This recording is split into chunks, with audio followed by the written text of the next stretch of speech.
If you're planning a cruise, you've probably heard a lot of different advice from blogs, friends, and family, but let's face it, many things changed in the past few years, and outdated tips that are still floating around can waste your time and cost you money.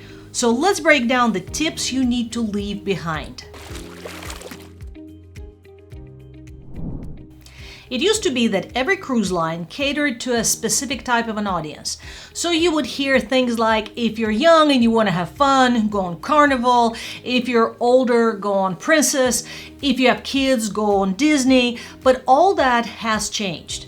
It's true that every cruise line has a unique vibe, but they all have been expanding to attract different kinds of audiences with different types of ships. For example, Royal Caribbean traditionally attracted more older cruisers, but their newest and biggest ships in the world, Icon of the Seas and Star of the Seas, are designed for families with kids. And then when they launched Utopia of the Seas, that is meant to attract a younger party crowd, die-hard Royal Caribbean fans had a conundrum. So many people were shocked that there's a party ship in a Royal lineup. We're seeing the same things happen across all other cruise lines. Now, the great news is that we now have more choices than ever. So the new way of choosing your perfect vacation is not necessarily focusing on one specific cruise line, but mostly on the actual ship class and amenities to make sure that it fits what you're looking for. By the way, if you find this video helpful, hit that like button to let me know. And if you have any other outdated cruise tips that you would like to share that I don't mention in this video, leave them in the comments below. I'd love to read them. The days of waiting until the last minute to get the best cruise deal are gone.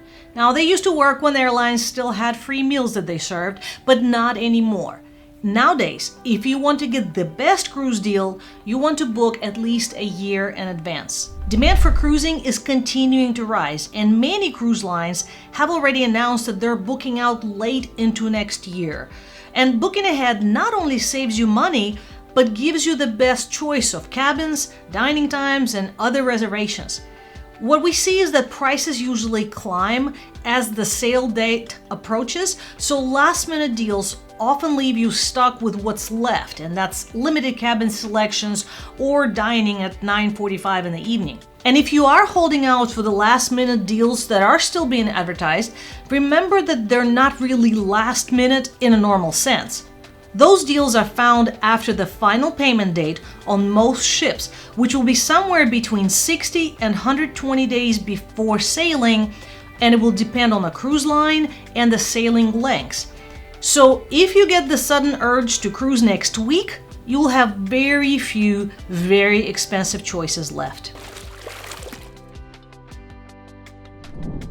You've probably heard this before. Why even go on a cruise and not explore every port? But let's face it, times have changed and so have the ships. Larger modern cruise ships are like floating resorts. They're packed with roller coasters, water parks, and fine dining experiences. So skipping an excursion in a port that's not really exciting could actually be the highlight of your trip. You get to save a lot of money by not paying for another overpriced excursion or beach break and instead enjoying the ship amenities you already paid for.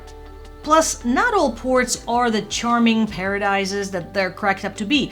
Some of them have rising crime rates and just don't offer much beyond being a tourist trap. So why rush off the ship to fight the crowds when you could have a quiet pool day or zip down a water slide without waiting in line? Ultimately, you're on vacation.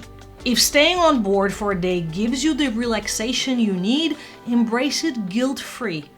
After all, the ship might be just the best destination of all for you.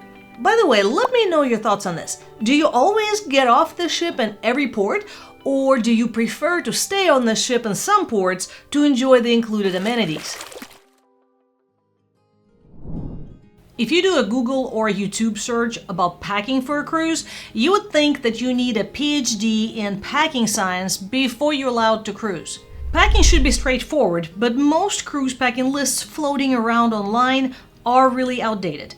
And what's worse is that some of the items they recommend could even get you denied boarding.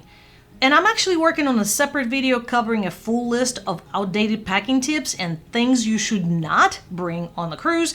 So if you don't want to miss that, make sure to subscribe. But for now, let me give you 3 examples of outdated advice. First, power strips. Older cruise packing lists swear by them, but most cruise lines now ban power strips, and not only the surge protected ones, but the regular plug adapters with multiple outlets. Newer ships often have plenty of outlets, including USB ports. So a smarter thing to bring is a USB or USB-C adapters for your devices. Next is walkie-talkies.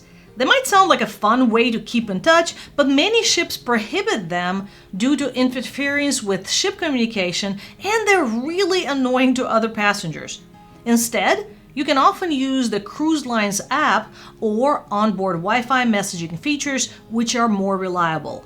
The third is cash for tipping. Yes, tipping is important, but most ships now include automatic gratuities in your bill.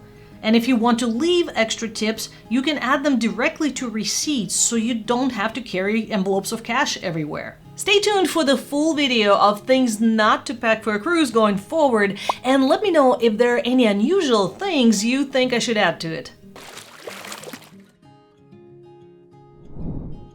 Do you need a passport to cruise? Well, that's been a big question for a long time. And technically, no, you do not need it. You can cruise without a passport on sailings that originate and end in the US. But now there are more reasons than ever to bring a passport. The biggest reason is that a passport is there for your safety and peace of mind. Now, let's say you miss the ship on a port stop, or worst case scenario, get sick and need to fly home urgently. Without a passport, getting home becomes a logistical nightmare. By the way, you can't rely on those passport cards either, because they're only valid for land and sea crossings, not for flying internationally. And your big plus is that a passport can speed up your customs processing when re-entering the US. On one of our cruises last year, my son didn't have his passport, and we went through customs in 5 minutes. But it took him 2 hours to wait in line for birth certificate holders, and we almost missed our flight back. Now, of course, some itineraries require passports, especially cruises that start or end in a foreign port, and that includes repositioning cruises. A birth certificate will not work for those trips. So do yourself a favor, get that passport, and you'll be good to go. And if you want to see more useful cruising tips and things that you want to avoid, watch these videos next.